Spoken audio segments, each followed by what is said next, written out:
मैंने अपने जीवन में कई महिलाओं से बातचीत की, लेकिन एक महिला है जिसने जीवन भर में अपनी एक अनूठी छाप छोड़ दी।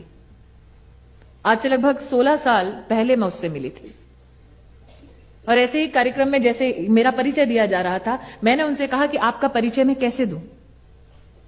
उन्होंने कहा कि आप जाकर पूरे समाज के सामने मेरा परिचय देते हुए कहिए कि मैं वो मां हूं जिसने अपनी बेटी को मारने का प्रयास किया लेकिन फेल हो गई।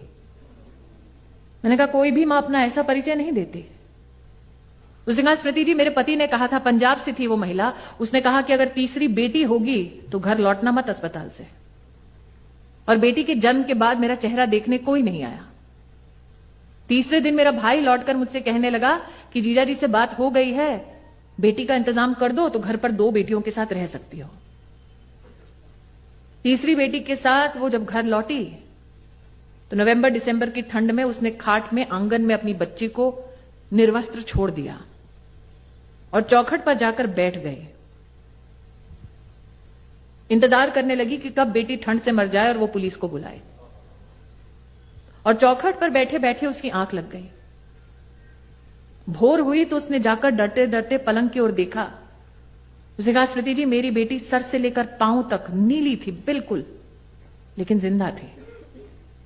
और उस दिन मैंने ठान लिया कि अगर मेरी बेटी पूरी रात मौत से लड़ सकती है तो क्या मैं अपने पति से नहीं लड़ सकती।